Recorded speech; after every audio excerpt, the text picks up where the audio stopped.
Erick, thank you so much for being here with me today. And yeah, Erick, first, we wanna know who's Erick without the kimono. That's a big question. Eric without a kimono. One, I'm a father of some great kids, and I'm always doing things out in the community. I do a lot of legal work. I do trust, wills, and asset planning, and then I write a bunch of books, create a bunch of websites for work, and then for fun, I'm an avid jiu-jitsu practitioner, and I play golf. Okay. So I've really enjoyed golf and stuff like that. That's it in a basic nutshell. All right. You said that you wrote some books. Yes. Yeah. What the books are about? Surprisingly, I wrote a book on trust, wills, and estate planning. Then I wrote another book on real estate investing, made easy, because a lot of times people want to learn how to make extra money in real estate. So I wrote a book about that. Then I wrote another book on really teaching people how to do sales. Because a lot of times when people get into marketing or running a business, they don't know how to sell. They just hope that something's going to happen. So I wrote a book called The Ultimate Sales Blueprint. Okay. And it really kind of breaks down the fundamentals on how to close transactions and win with clients. That was a fun book. The other one I wrote was Your Network is Your Net Worth. It's really the power of networks and what it's like to have good people around. And then I even wrote one a couple years ago called The Ultimate Jiu-Jitsu Unlocked, the Ultimate Beginner's Guide for Jiu-Jitsu. Okay. Okay. Yeah, that was a fun one. What is that about? Can you tell me more about that book? I'm curious now. Well, yeah, I actually brought the book if you want to see it, if you want to look at it. Yeah, for sure. Give me a sec. Yeah. Let me pull it up. I actually brought all the books. This is what I. Okay, cool. This is what I bring in for like my meetings. That's cool. Let's see. Oh yeah, this is the jiu-jitsu one. This is the jiu-jitsu one. Whoa. This is cool. Yeah, that was Unlocked. Going through a chronological journey of what I've gone through in jiu-jitsu. And really kind of like, there's a little shout out to Gracie Barra San Diego in there too. And it's just with just some of the people I've trained with over the years. And then in the back of the book is a lot of people going through their journey. Yeah, because a lot of times people get stuck on really trying to figure out how jiu-jitsu fits in their life. And there's so many schools out there. Like, how do you find the right school? And that's always been, for me, the biggest thing, because I've gone to so many different schools and everything's different. And then you come to Gracie Barra and it's actually a curriculum.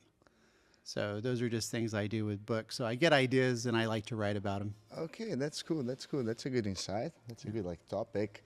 And you mentioned and we talked about this before. I know that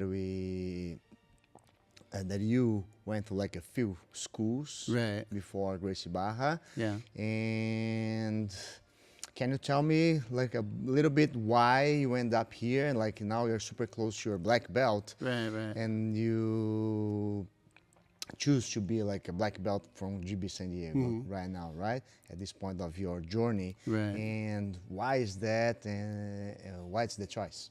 Well, when I first started out, it was just really kind of like everyone goes on their jiu-jitsu journey. I wanted to be a fighter. So I started off with Frank Shamrock and doing MMA and getting really crazy, and everything was like a bloody mess. And I really just wanted to learn how to fight. That's really it started from. And then when I moved down to San Diego, I was like, I really want to train jiu-jitsu. And then I found Fabio Santos. Okay. And it was the first time I went into old school Brazilian jiu-jitsu. And this is what, 19? This was back in 2000, I think 7, 8. Okay. It was a while back. I'm trying. No, it was it was right around 2007, 2008 when I started with Fabio. And it was a different type of journey. I'd never experienced Brazilian Jiu-Jitsu. And then Professor Santos was part of the UFC era, going out there with Hoist Gracie and all these things in the early UFCs. And when I went into the Jiu-Jitsu school, I literally had my butt handed to me. There was no welcome, are you okay? It's just survive. Sure. And that was like it. So I ended up getting my blue belt there, and it was a great experience.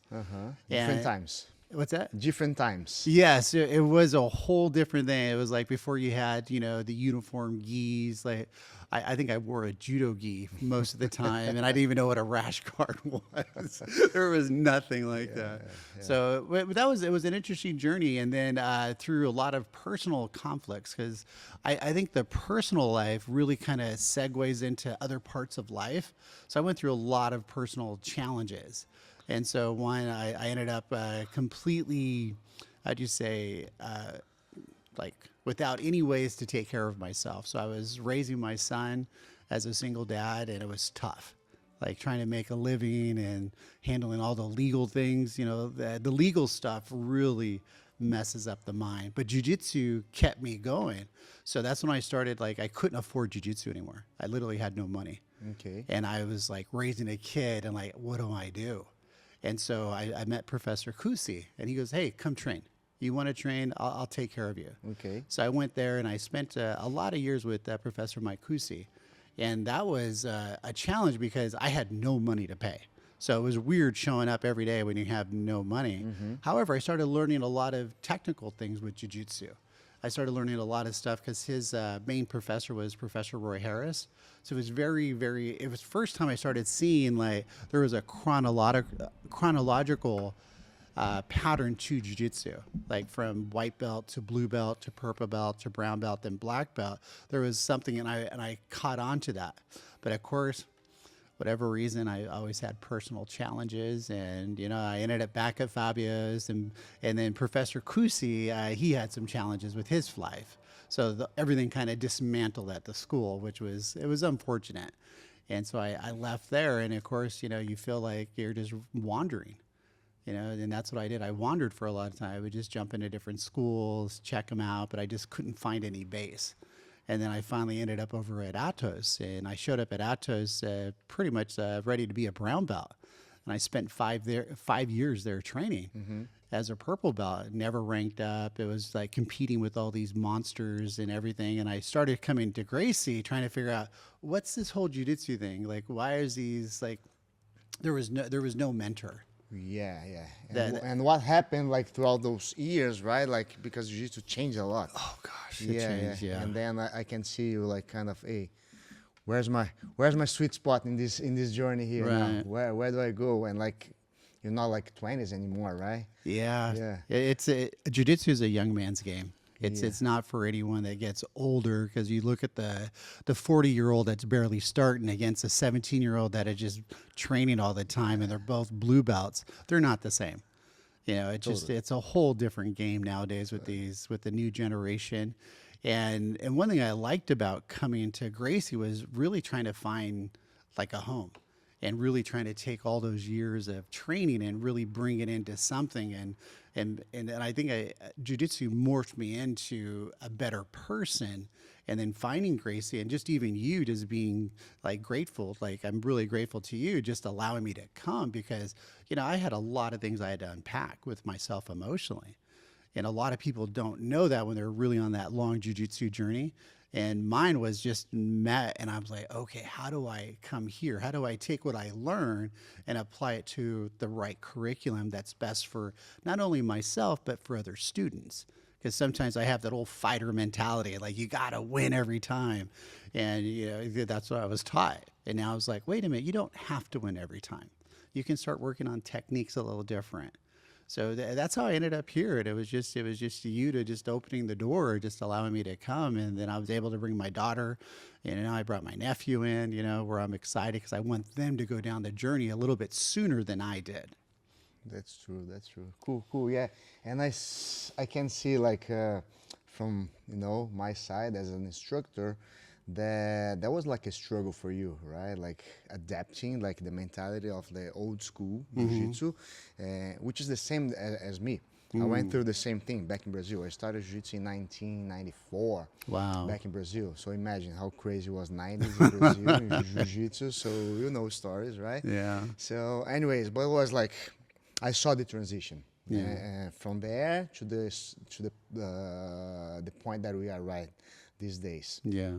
And I feel your struggles, and I saw you adapting, coming with the idea that, oh, I'm gonna win every single position, and now it's hard. And being like a big guy, it's hard to not, right? Get rid of the mentality, and also like, man, sometimes our ego gets in place, right? Oh, It's like, 100%, 100%. how come I'm gonna tap for this little guy here, and like, oh, and like he's like half of my size, Yeah. and sometimes like a lower belt as well, so I can't be swept by this guy and whatever. And then, but it's cool to see like that now you found like, you know, The right rhythm. the right rhythm to train. Yeah.